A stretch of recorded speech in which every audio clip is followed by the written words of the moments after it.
One Tuesday morning in autumn, at precisely 8:30, Sherlock Holmes received a mysterious message that two men of great public distinction would be visiting Baker Street in their private capacity and under circumstances of complete secrecy.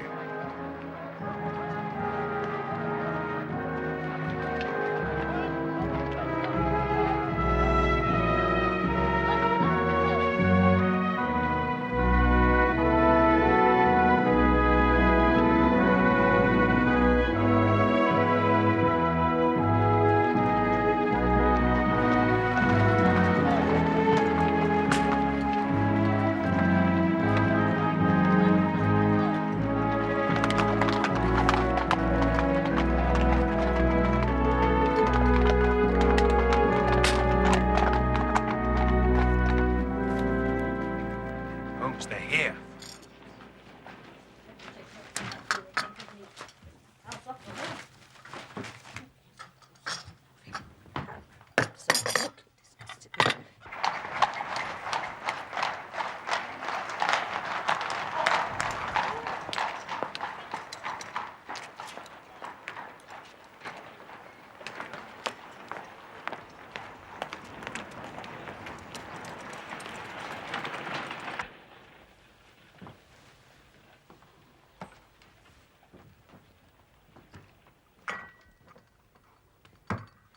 In brief, Mr. Holmes, a document has been stolen from my private dispatch box.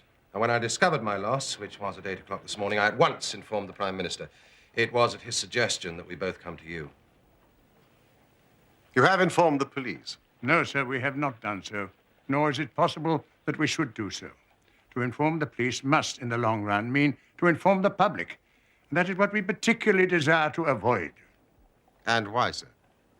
Because the document in question is of such immense importance that its publication might very easily, I might almost say probably, lead to European complications of the utmost moment. Unless its recovery is attended by the utmost secrecy, then it may as well not be recovered at all. For all that is aimed at by those who have taken it is that its contents should be generally known. I understand. Watson, do sit down. Now, Mr. Trelawney Hope, I would be much obliged if you would tell me the exact circumstances under which this document disappeared. As Secretary of State for European Affairs, I received the letter 6 days ago. It was a letter from a foreign potentate, you understand. It was of such importance that I never left it in my safe, but I have taken it each evening from my office back to my house in Whitehall Terrace and kept it in my bedroom, locked in my dispatch box. And you are sure that it was there last night? Yes, I'm quite certain of that fact. I actually opened the dispatch box whilst I was dressing for dinner, and I saw the letter inside. It then remained upon my bedside table.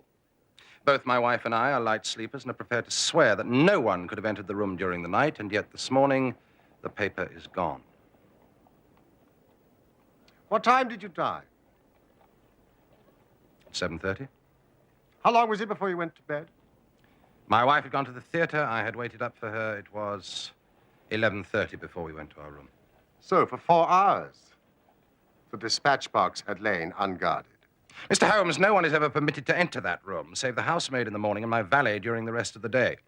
They are both trusty servants who have been with us for many years. Besides, neither of them could have possibly known that there was anything more valuable than the ordinary departmental papers in my box. Surely your wife knew? Mr. Holmes, I've long known how high is Mr. Hope's sense of public duty. I'm convinced that in a case of this importance, it would rise superior to the most intimate domestic ties. You do me no more than justice, Prime Minister. Until this morning, I have never breathed one word to my wife upon this matter. Well, who is that in England who did know of the existence of this letter? Each member of the cabinet was informed of it yesterday, but the pledge of secrecy which attends every cabinet meeting was increased by the solemn warning given by the Prime Minister. God! To think that within a few hours I myself should have lost it.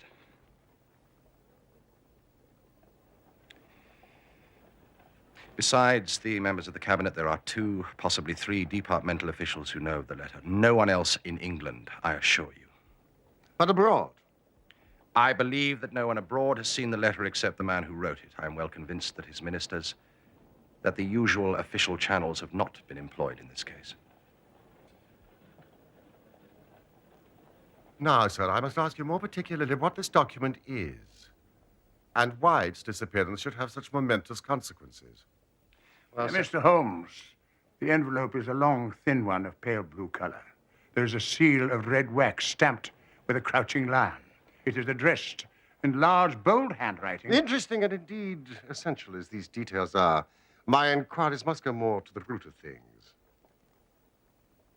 What was the letter? It is a state secret of the utmost importance, which we cannot tell you, nor do I see that it is necessary. If by the powers which you are said to possess you can find such an envelope as I've described with its enclosure, then you will have deserved well of your country and earned any reward which it is within our power to bestow. Gentlemen, you are two of the most busy men in the country. And in my own small way, I have a good many calls upon me. I regret exceedingly that I am unable to help you in this matter. And any continuation of this interview would be a waste of time. I am not accustomed, sir, to such.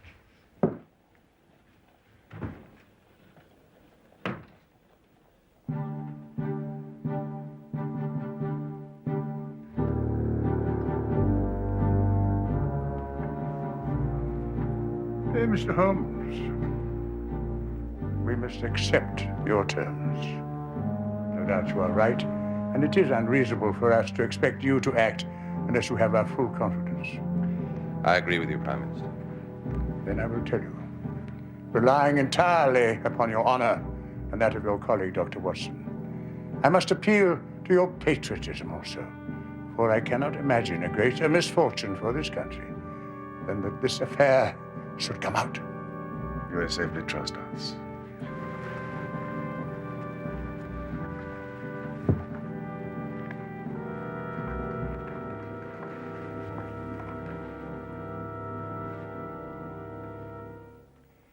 The letter, then, is from a certain foreign potentate who has been ruffled by some recent colonial developments of this country.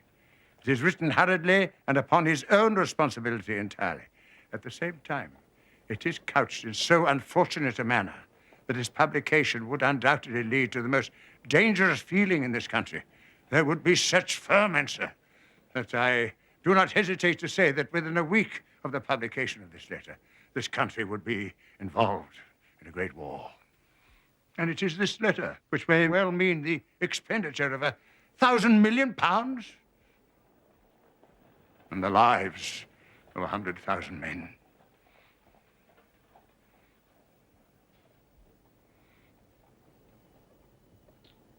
Have you informed the sender? A cipher telegraph has been dispatched. Perhaps he desires the publication of the letter. No, Doctor, we have strong reason to believe that he already understands that he has acted in an indiscreet and hot-headed manner. It would be a far greater blow to him and his country than to us if this letter were to come out. This is so. In whose interest is it that the letter should come out? Why should anyone desire to steal it and to publish it? And there, Dr. Watson, you take me into the realms of high international politics. But if you consider the European situation, you will have no difficulty in perceiving the motive. The whole of Europe is an armed camp.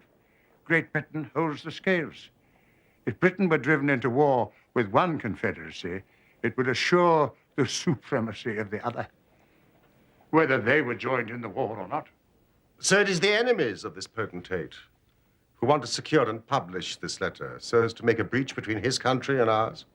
Yes, sir. And to whom would the document be sent if it fell into the wrong hands? To any of the great chancelleries of Europe. It is probably speeding its way thither at this present instant as fast as steam can take it. It is your misfortune, my dear fellow. No one can blame you. There's no precaution which you've neglected. But now, Mr. Holmes, you are in full possession of the facts. What course do you recommend? You think that if this document is not recovered, there will be war? I think it is very probable. Then, sir, prepare for war. That is a hard saying, Mr. Holmes. Consider the facts. There seems no doubt this document was taken between 7:30 and 11:30 yesterday evening, so where can it be now? No one has any reason to retain it. It has been passed from hand to hand rapidly to those who need it and who will pay well for it. What chance do we have to overtake it or even trace it? It is beyond our reach.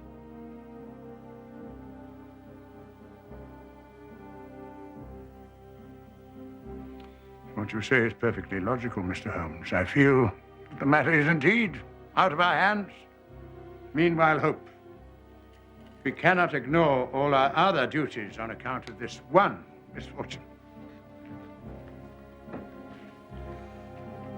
And should there be any fresh developments during the day, we will communicate with you. And you, no doubt, will let us know the results of your own inquiries. Thank you.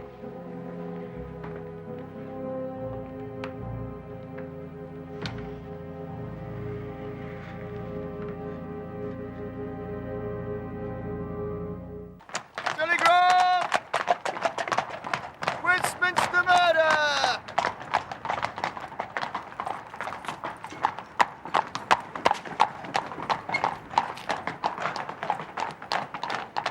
Westminster murder! Telegram! Westminster murder! Telegram!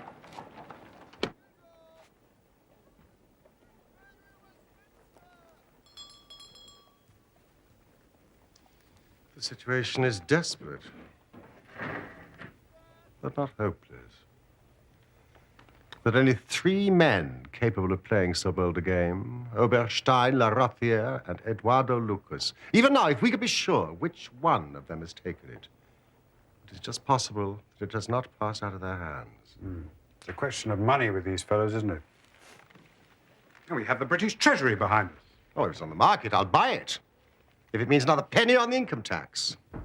Come in. Excuse me, Mr. Holmes. Mrs. Hudson, what is it? Lady Hilda Trelawney Hope.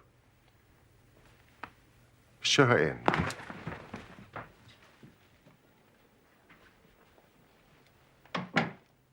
Has my husband been here, Mr. Holmes? Yes, he has been here. Mr. Holmes, I implore you not to tell him I came here. Your ladyship puts me in a very delicate position. I beg of you to sit down and tell me what it is you desire. But I cannot make you any unconditional promise. Gentlemen, I will speak frankly to you in the hope that it will induce you to speak frankly in return.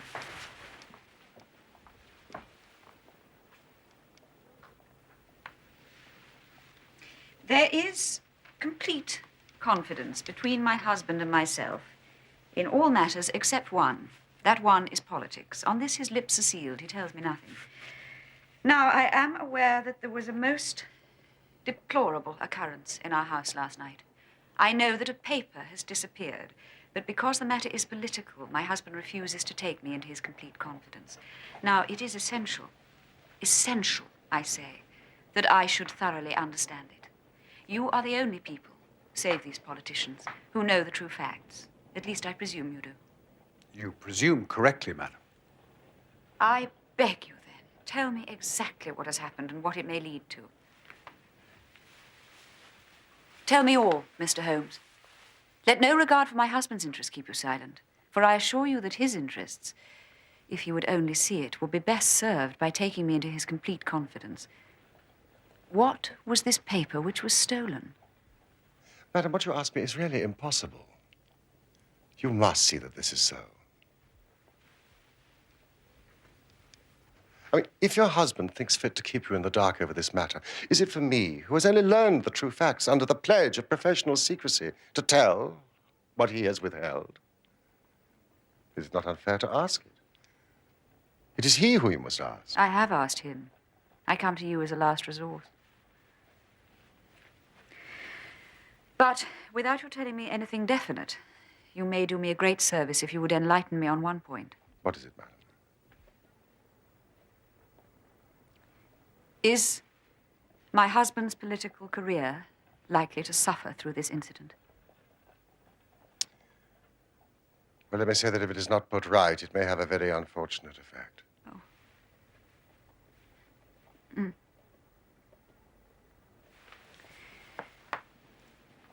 One more question, Mr. Holmes. From an expression which my husband dropped in the first shock of the disaster, I understood that terrible public consequences might arise from the loss of this document. If you said so, I cannot deny it. Of what nature are they? There again, you ask me more than I can possibly answer. Then I will waste no more of your time.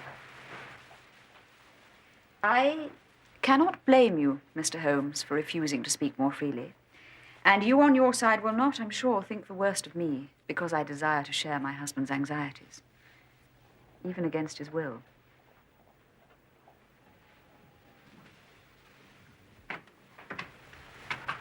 Once more, I beg you will say nothing of my visit.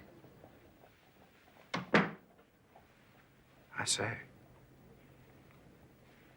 what a really remarkable and beautiful woman. The fair sex is your department, Watson. What did you really want?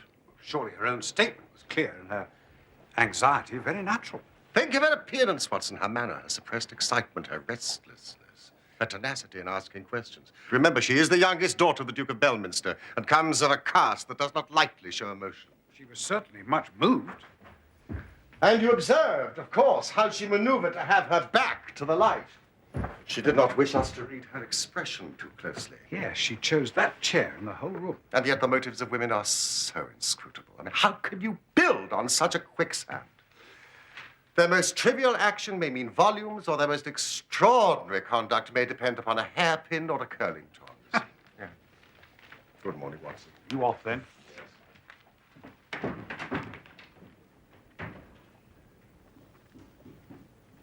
Holmes! Was one of the agents you spoke of called Eduardo Lucas Yes. of Godolphin Street? Yes. You'll not see him. Why not? He was murdered in his house last night.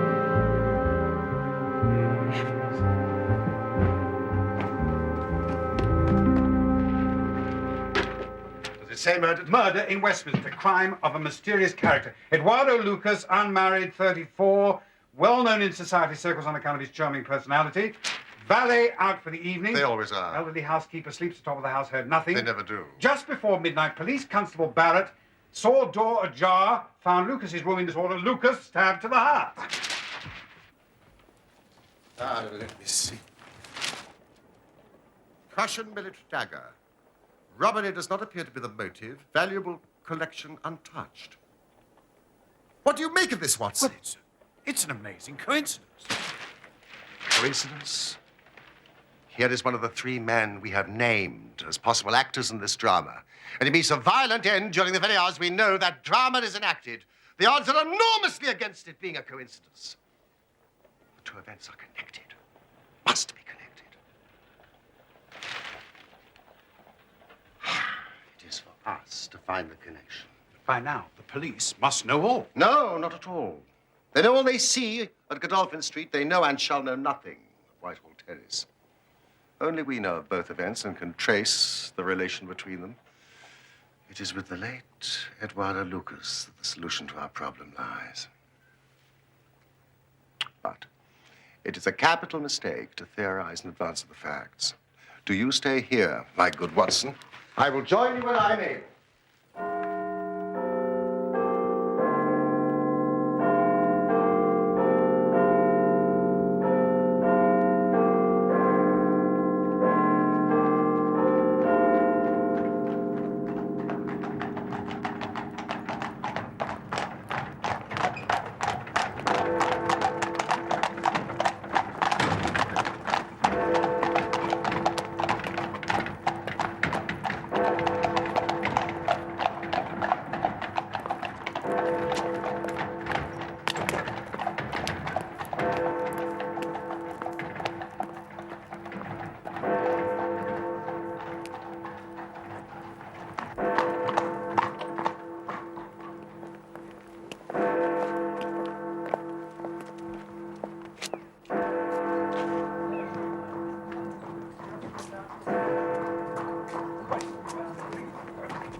They've arrested the valet.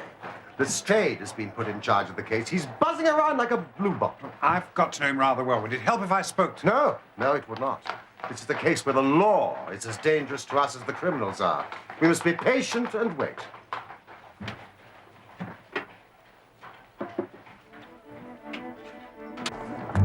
Lieutenant! Lucas murder case! Evening Lieutenant!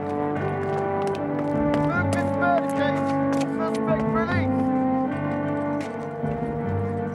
Murder case! Lieutenant!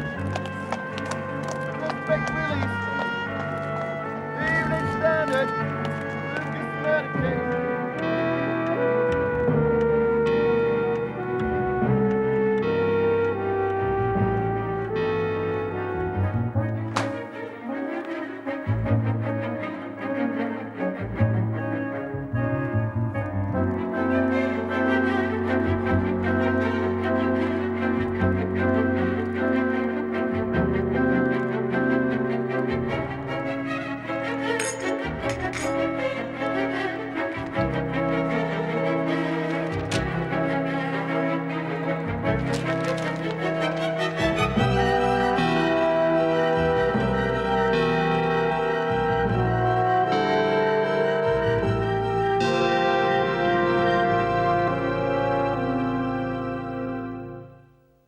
Breakfast, Mr. Holmes. No, thank you, Mrs. Hudson. I don't want to. I don't know. You'll fade away at this rate. I say, Holmes! They've found the murderer. Or rather, murderess. Indeed. There's a wire from Paris. Apparently, Lucas was leading a double life. He had a Creole wife in France where he called himself Henri Fournay. The woman was reported to the police yesterday by her servants. She is quite insane, a mania of a dangerous and permanent form. Poor woman. But listen to this. The same woman was seen in the neighborhood of Godolphin Street on the night of the murder and later made an emotional scene at Charing Cross Station. Now, what do you think of that? Oh, my dear Watson, you are so long-suffering. If I've told you nothing over these last few days, it's because there is nothing to tell. Even now, this report from Paris doesn't help us much. Well, surely it's final as regards Lucas's death. The man's death is a mere incident, a trivial episode in comparison with our real task, which is to trace the document and save a European catastrophe. Now, if the letter were loose... No, it cannot be loose. But if it isn't loose, where can it be? Who has it? Why is it held back? Well, if Lestrade found it amongst Lucas's papers, he's not such a fool as to announce it. He would inform the Chief Commissioner. The Chief Commissioner would inform the Home Secretary, and he, in turn, the Prime Minister. No, it's not among Lucas's papers. But why is it held back? That is the question which beats in my brain like a hammer. Was it a mere coincidence that Lucas should meet his death on the night when the letter disappeared? Did it ever reach him? Has this mad wife of his taken it with her to Paris? If so, is it in her house in Paris? Should I go to Paris? That would alert the French police. Now, every man's hand is against us. And yet, the interests at stake are colossal.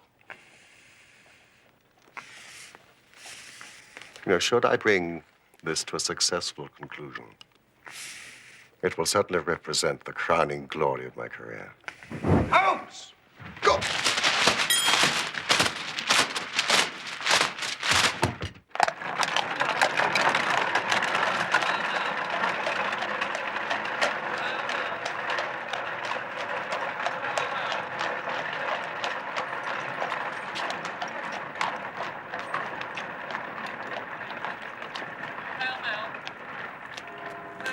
Thank you. There you go, Gov. Thank you. How? Mr. Holmes! Dr. Watson!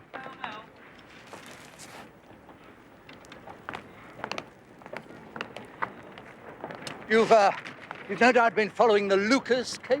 Lucas? Lucas. Ah, yes, the name does seem familiar to me. Eduardo Lucas. Found murdered last Tuesday night at his house in Godolphin Street. Rather a distinguished gentleman. Student of international politics and a remarkable linguist, so they say. I've been in charge of the case, matter of fact. Not an easy task by any means. Some delicate problems, you understand. But with the aid of our French friends, I've been able to bring the case to a satisfactory conclusion. All the loose ends tied up. Oh, we've got it clear as if we'd seen it. Congratulations, Lestrade. Another feather in your cap. Thank you. Yes, indeed. Before you go, Mr. Holmes, it's a mere trifle, but the sort of thing you take an interest in. Queer, you know, what you might call freakish. It has nothing to do with the main fact. Can't have on the face of it. What is it, then? Well, if you gentlemen could come down to Godolphin Street, I think I could explain it better on the spot. For a few minutes, perhaps? Oh, good. It's only just round the corner. Thank you, cabby. Keep the change.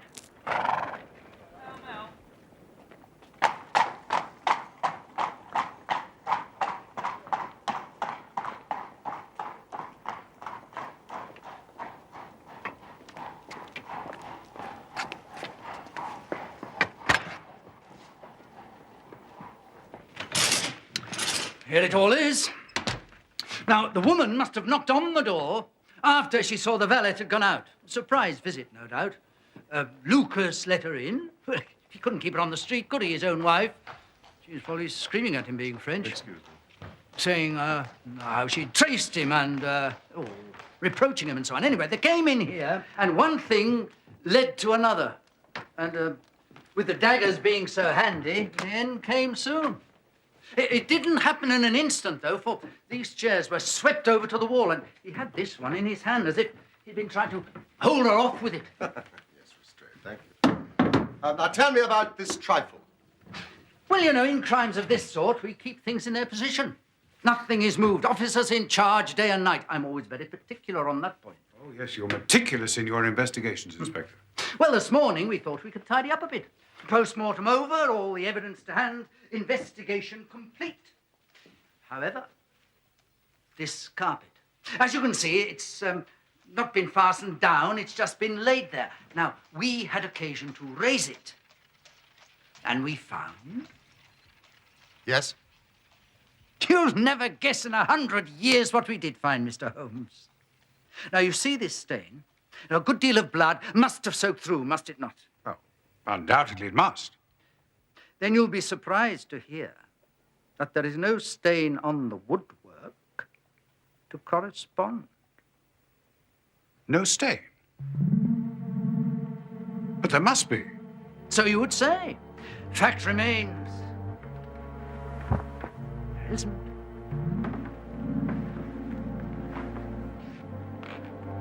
But the underside is as stained as the upper. It must have left a mark. Now I will show you the explanation. There is a second stain, but it does not correspond with this one. Dr. Watson, will you take that side of the carpet? Now we will move round in an anti-clockwise direction.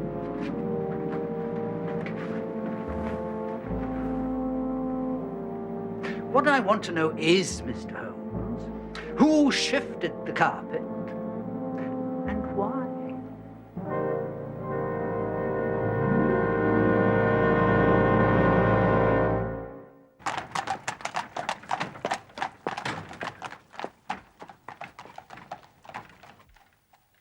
Lestrade, who was on duty the day after the murder? The day after. Macpherson. He's out there now. Take my advice, examine him carefully. I'll get him. Don't do it before us. We'll wait here. Tell him you know someone has been here. Press him. Tell him a full confession is his only chance of forgiveness. Do exactly as I tell you. But George, if he knows, I'll have it out of him. Watson, quickly the tape.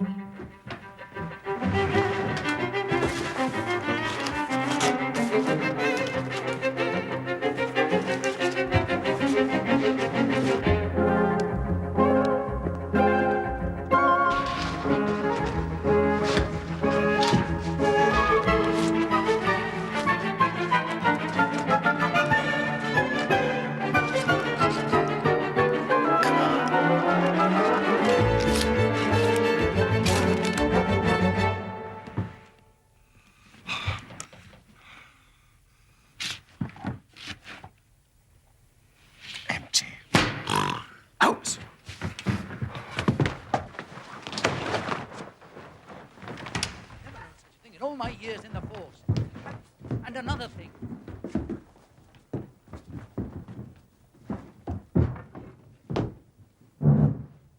In here, Constable. Macpherson, how's the family? Very well, thank you, sir. Well, come on out with it. Let these gentlemen hear of your inexcusable conduct. Well, I meant no harm, sir, I'm sure. This young woman came to the door answering an advertisement about typewriting. It was mistook the house, she said. Well, we got talking, sir. You know how it is. It's a bit lonely when you're out there on duty all day. What happened, Macpherson? Well, sir, we got talking about the crime. She had read about it in the paper, she said, and wanted to see what it was done. So I saw no harm in letting her have a wee keek. She got just about in the door there, spotted that mark in the carpet, and down she dropped on the floor and lay for dead. And no wonder. Go on, Macpherson. Well, sir, I was away around at the Ivy plant for some brandy, and by the time I had brought it back, the young woman had... Well, she wasn't here anymore. She had recovered and was off. Ashamed of herself as like as not, and dared to not face me.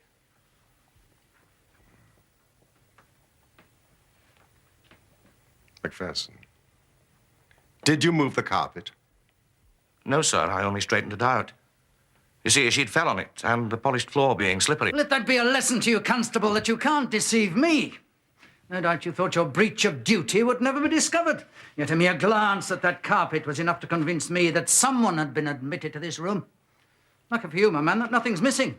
Otherwise, you'd find yourself in Queer Street. That'll do. Watson, what are we doing here? We have work elsewhere, not a feather in your cap, Lestrade. Oh, thank you, Mr. Holmes.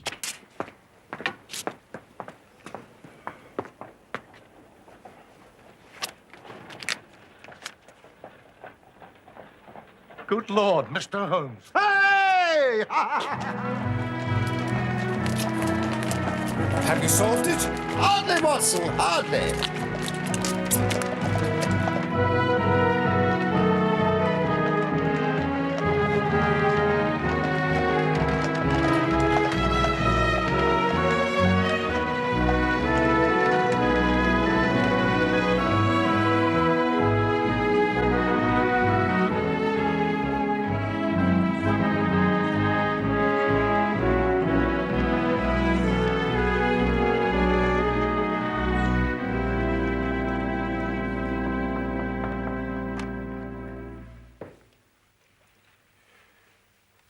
Two gentlemen wish to speak to you, milady.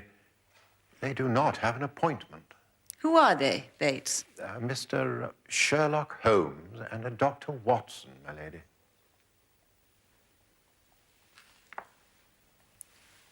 Very well. You may show them in. Very well, my lady. Excuse me. Mr. Holmes and Dr. Watson, my lady. Mr. Holmes, this is surely most unfair and ungenerous on your part. I have desired, as I have explained, to keep my visit to you a secret, and yet you compromise me by coming here and so showing there are business relations between us. Unfortunately, madam, I have no possible alternative. I've been commissioned to recover an immensely important document. I must ask you, therefore, to be kind enough to place it in my hands. You insult me, Mr. Holmes. Do not ring, Lady Hilda. If you work with me, I can arrange everything. If you work against me, I must expose you. You're trying to frighten me. It's not a very manly thing, Mr. Holmes, to come here and browbeat a woman. You say you have something to tell me. Very well, I give you 5 minutes. Well, one is enough, Lady Hilda. I know of your visit to Eduardo Lucas, of your giving him this letter, of your ingenious return to the room on the evening after the murder, and of the manner in which you took this letter from its hiding place under the carpet. I have kept this because I thought it might be useful.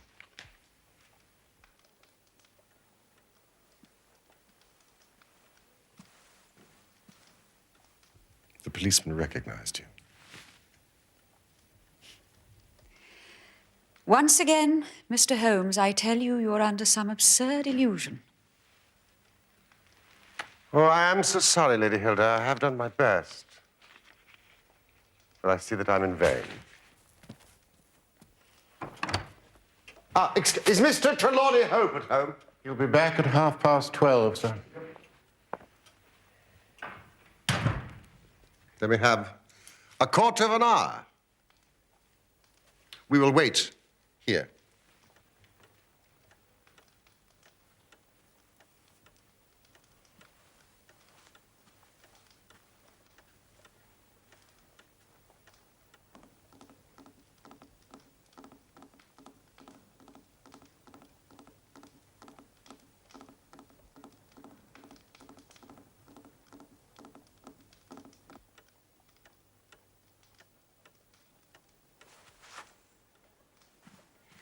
Oh, spare me, Mr. Holmes, spare me.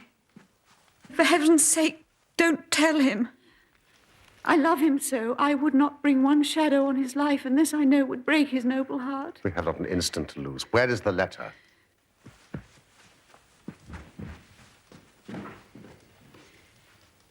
Here it is. Wish to heaven I'd never seen it. And the dispatch box?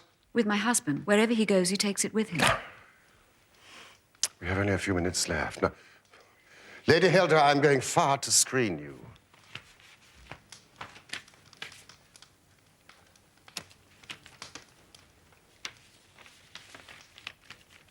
In return, you will spend the time telling me frankly the real meaning of this extraordinary affair.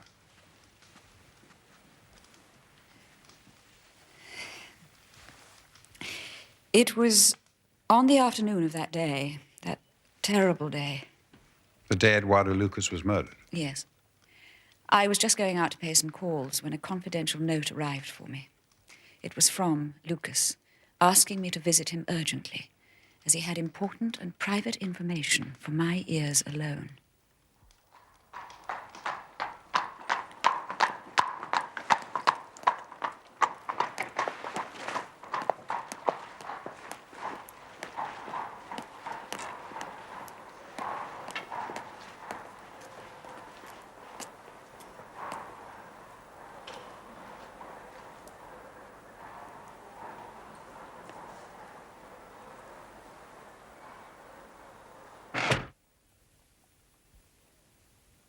He had obtained, in some way, a letter of mine, Mr. Holmes. An indiscreet letter written before my marriage.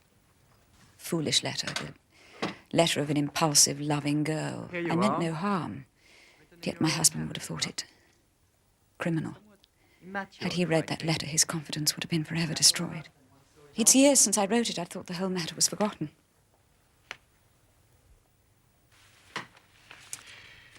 No doubt you remember the content very well.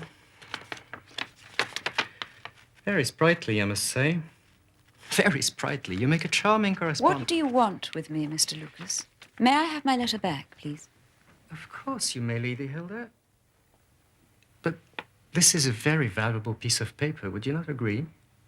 I'm sure if it was laid before your husband, he would hardly fail to appreciate the contents. You're a blackmailer. A businessman, Lady Hilda.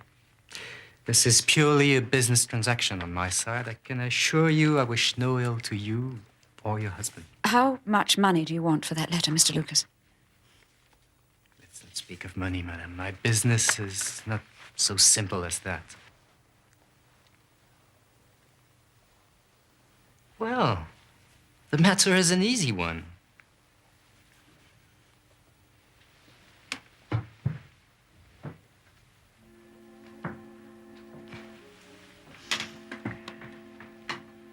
Every evening, when your husband returns from his ministry, he brings with him his private dispatch box. Is that not so? Yes. When he comes home tonight, this box will contain a long blue envelope sealed in red wax with a crouching lion stamped on it. Bring me that long blue envelope with its contents, and I will return you this. But my husband... No harm will come to him, I can assure you. Put yourselves in my position. What was I to do? Take your husband into your confidence. I could not, Dr. Watson, I could not. On the one side seemed certain ruin. On the other, terrible as it seemed to take my husband's paper, in a matter of politics I could not understand it, while in a matter of love and trust it was only too clear to me.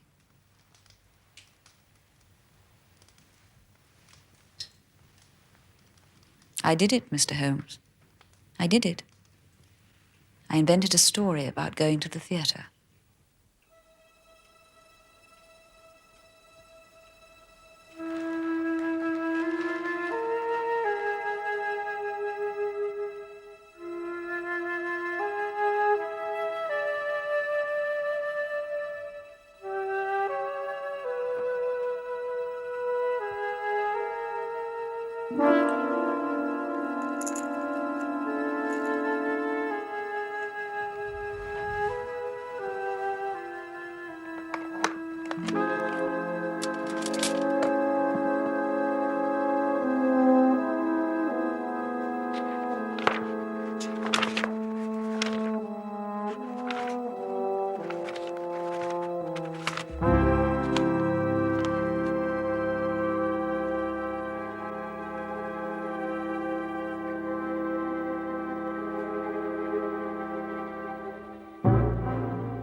Je le savais. Alors c'est toi, sa nouvelle petite pute. Marianne, qu'est-ce que tu fais ici? Marianne, tu sais bien que tu n'as pas le droit de quitter l'hôpital. Arrête. Je suis sa femme. Marianne, ça suffit. Je t'apprends de me toucher, ne m'en touche pas. Est-ce que tu vas arrêter? Ta pute. J'en ai assez, tu m'entends? Je te pardonnerai jamais.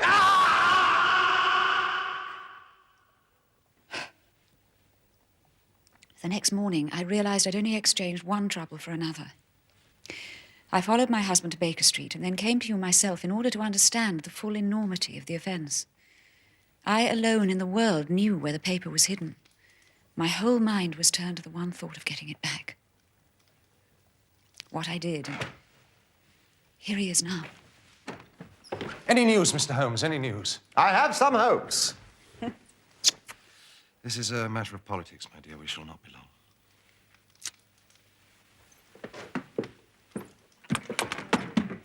The Prime Minister is lunching with us. May he share your hopes. He has nerves of steel, and yet I know that he's hardly slept since this terrible event. Mr. Holmes has some news for us, sir. Ah. What have you to report, Mr. Holmes? Purely negative as yet. I have made inquiries at every point where it might be, and I'm sure there is no danger to be apprehended. That's not enough, Mr. Holmes. We cannot live on this volcano. We must have something definite. I have high hopes of getting the letter back. That is why I'm here. The more I think of it, the more I am convinced that the letter has never left this house. Oh, really, Mr. But why should anybody take it in order to keep it in this house? I'm not convinced that anybody has taken it. Mr. Holmes, this joking is very ill-timed. You have my assurance it was taken. Have you examined the box carefully since last Tuesday morning? No, not thoroughly. I did not consider it necessary. You could conceivably have overlooked the letter. That is impossible, sir. I have heard of such things happening. You have other papers in the... Yes, all my confidential papers. It could have got mixed with them. It was on the top. The box could have been shaken. I had everything out. It's easily settled. Let's go and look. This is a farcical waste of time.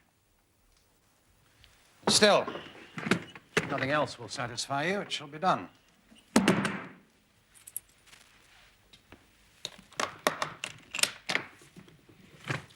Here you are, all my confidential papers, as you can see.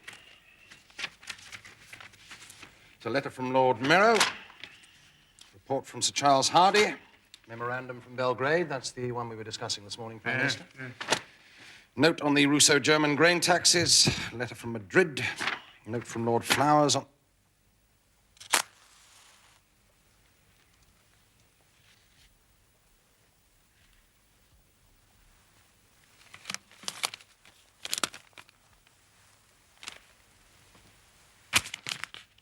Yes, this is it.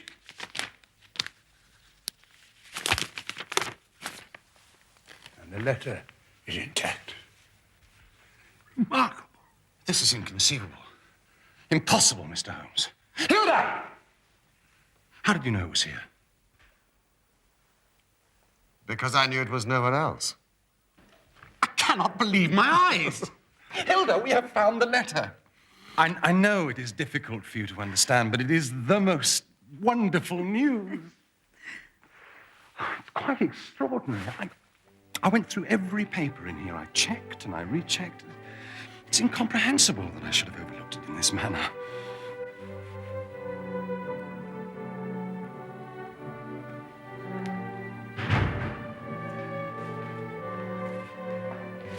Oh, gentlemen.